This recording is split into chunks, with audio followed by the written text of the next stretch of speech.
25 de junho, quinta-feira, sejam bem-vindos a mais um episódio do Mercado Flash. Eu sou o Pedro Pimparel Serafim e, como sempre, é um prazer enorme estar aqui convosco para vos dar as notícias mais fresquinhas do mercado nacional e internacional. Antes de mais, o apelo de sempre, subscrevam o nosso canal, estamos quase a chegar aos 100 mil subscritores e só conseguiremos com a vossa ajuda. Relembrar que hoje também temos um segmento muito especial, a segunda live deste mercado, já tínhamos feito com o J. Oliveira 10, hoje temos com o Sr. Miguel, será comandada pelo nosso Humberto Ferreira, por isso não percam, é às 9 horas e contamos com a vossa presença. Então, sem mais demoras, vamos a isso.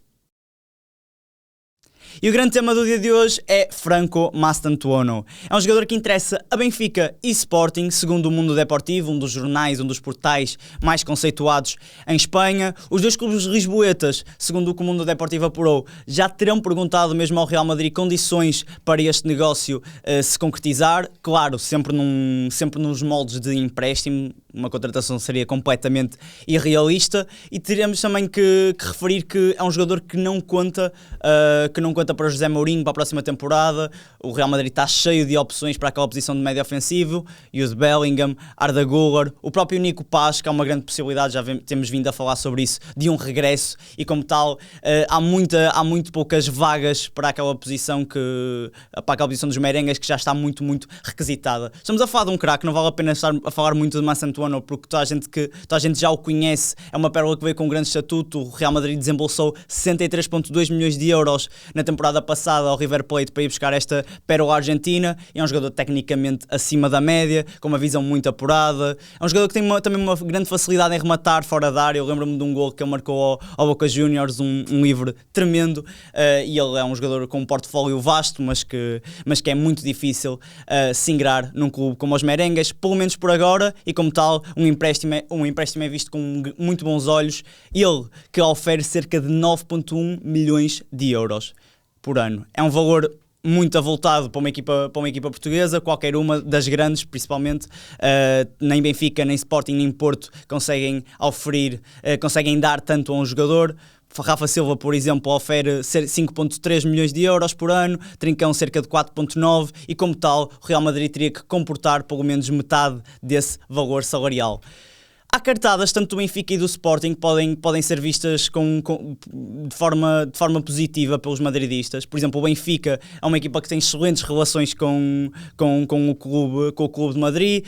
Álvaro Carreras, José Mourinho, foram negócios feitos e já têm acontecido vários ao longo dos anos que mostram as boas relações entre os dois clubes. O Benfica já mostrou que é um clube capaz de exponenciar talento, e isso joga a favor das Águias. A favor dos Leões, o facto do Sporting competir na Champions League na próxima temporada é um trunfo muito positivo.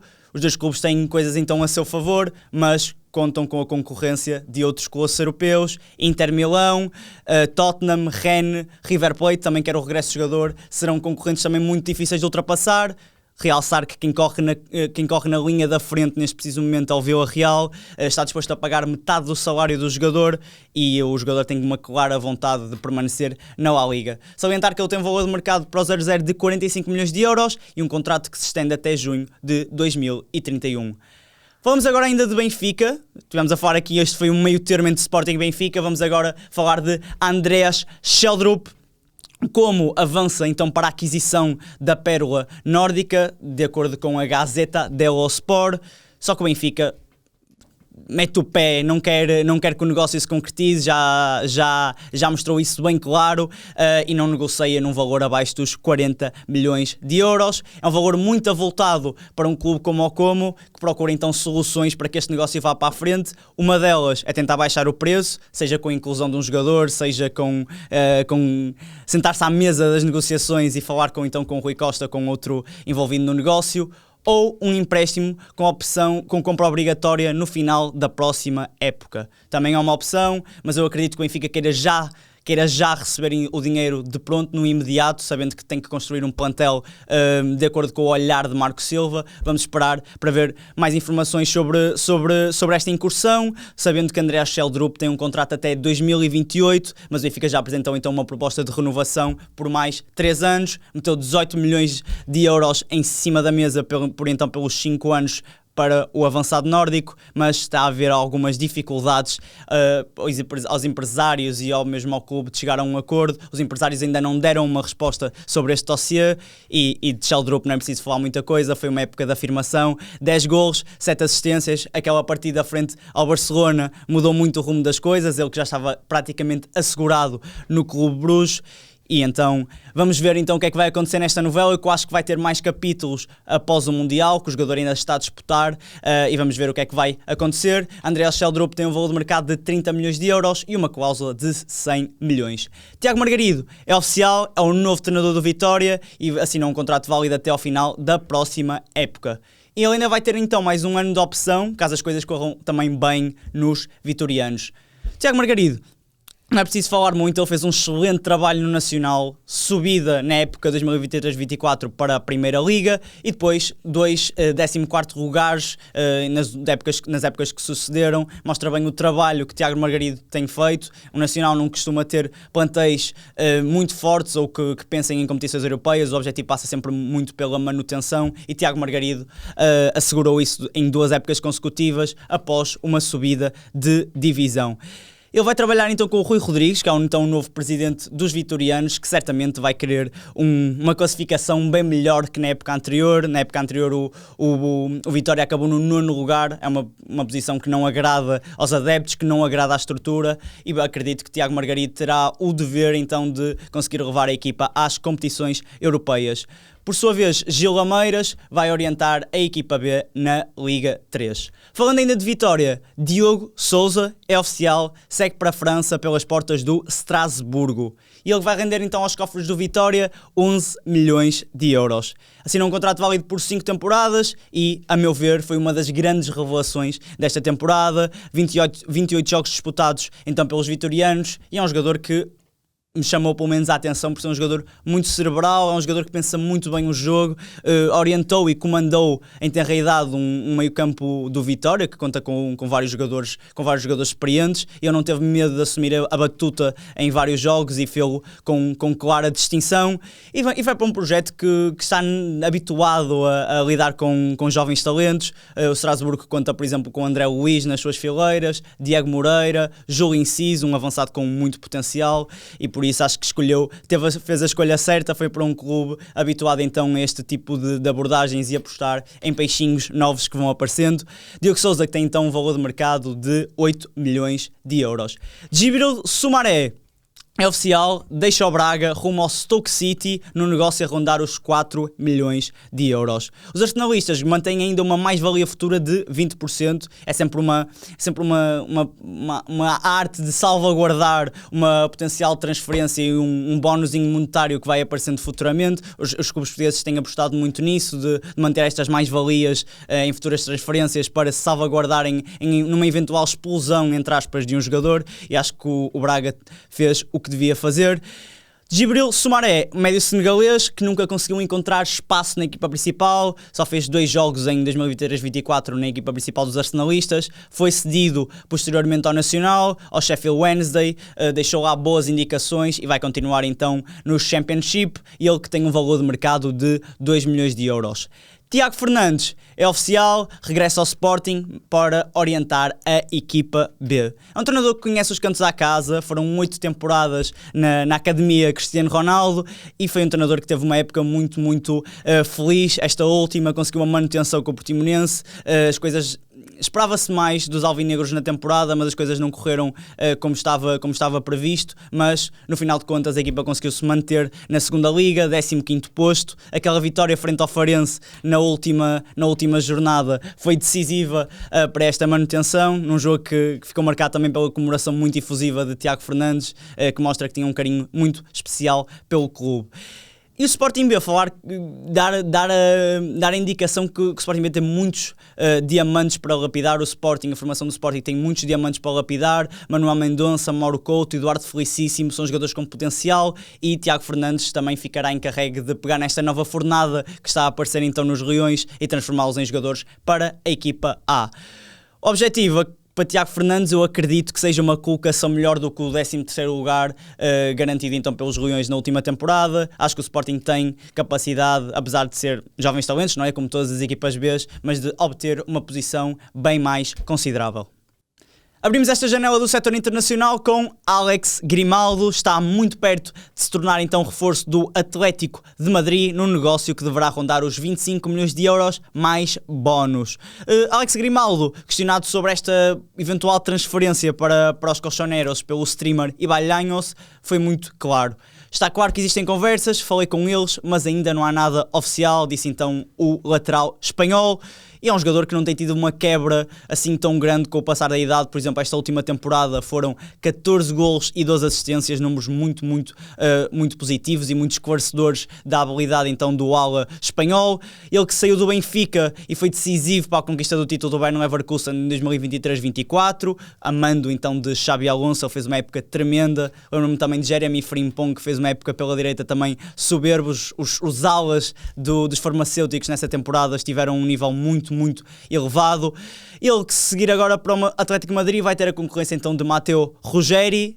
A meu ver, Grimaldo é um lateral mais completo, apesar de Ruggeri ter muito potencial, só tem 23 anos, mas acho que Grimaldo é um jogador para entrar diretamente para o 11 inicial. Vamos esperar também pelo fim do Mundial, a ver o que é que a Espanha faz então na prestigiante competição, para ver se vai haver mais algumas mudanças então sobre este negócio que parece estar praticamente fechado.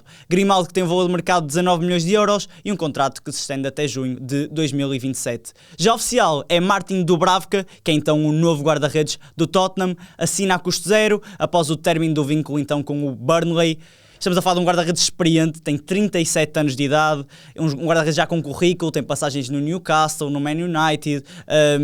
Obviamente que no Man United não foi um guarda-redes titular, mas no Newcastle foi o guarda-redes titular durante anos a fio e sempre foi um guarda-redes muito tranquilo, muito seguro, e acho que será uma boa aposta então dos Spurs, apesar da sua idade um pouco mais acrescida. Só que isto faz soar um pouco a dúvida, faz soar um pouco os alarmes, que é: Guglielmo Vicario está na porta de saída então, por consequência? Foi um guarda-redes que teve muitos erros nesta temporada, acabou por perder a titularidade para Kinski e a saída então do guarda-redes italiano é cada vez mais provável. Foi um guarda-redes que fez uma primeira época pelos Spurs bastante positiva, foi muito elogiado pelos adeptos, mas que neste último ano perdeu muito gás, e uma saída poderá fazer bem então para as duas partes. Falar também do eventual interesse que os Spurs tinham em Trubin. Parece que agora esta chegada então do guardião ucraniano, o guardião do Benfica para o futebol inglês pelas portas do Tottenham está praticamente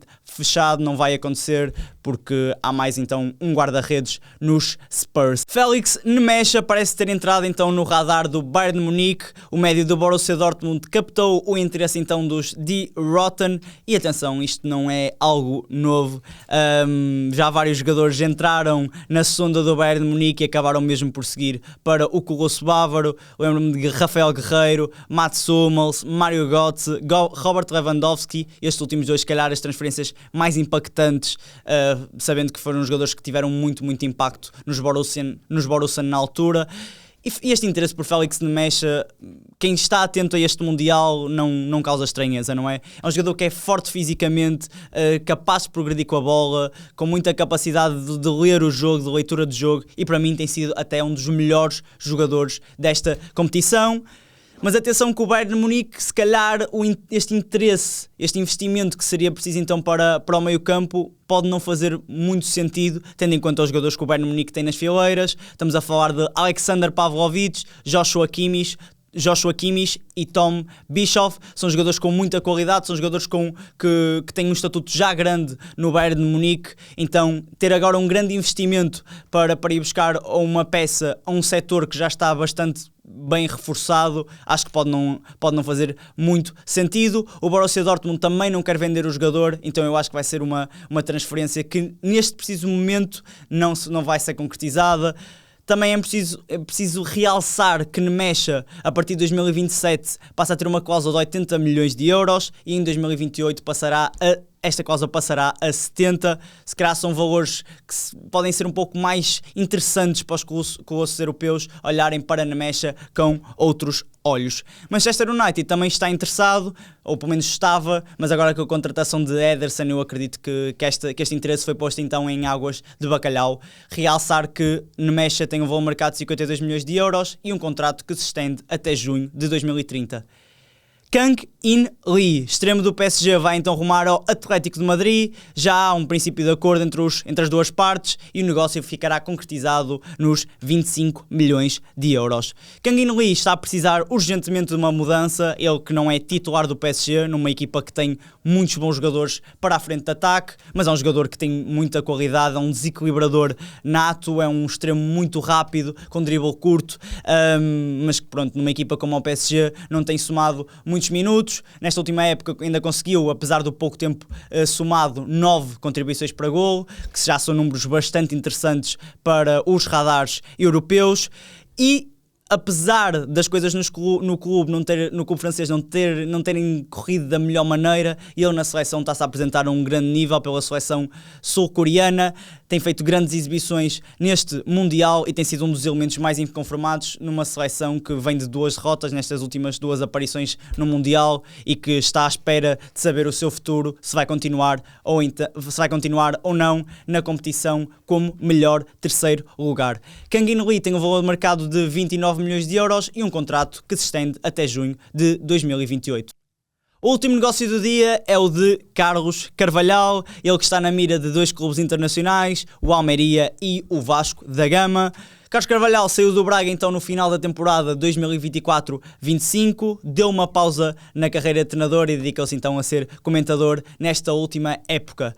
A turma da Andaluzia está na linha da frente para garantir então o treinador luso. O jogo refere até que já houve reuniões entre o treinador ou empresários do treinador com o próprio clube, com os dirigentes do clube espanhol. O Almeria, que não teve uma temporada fácil, esta reta final não correu bem, a equipa perdeu então no play-off de subida frente ao Málaga. Relembrar que CR7 é acionista maioritário então do emblema de Andaluzia e Carlos Carvalhal, se assinar então pelo Almeria, terá vários lusos para comandar no plantel: Luís Martins, Nelson Monte, Gui Guedes e André Horta. É uma fornada, é um núcleo já grande de jogadores que podem ajudar então na adaptação de Carlos Carvalhal a este novo projeto.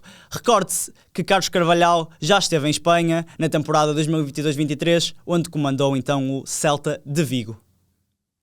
Chegamos então ao fim de mais um episódio. Mais uma vez agradecer a vossa presença, por estarem aqui connosco. Deixem o vosso feedback nos comentários, como sempre, e não se esqueçam que hoje temos então live às 9 horas com o Alberto Ferreira e com o Sr. Miguel. Fiquem connosco, fiquem com o 00.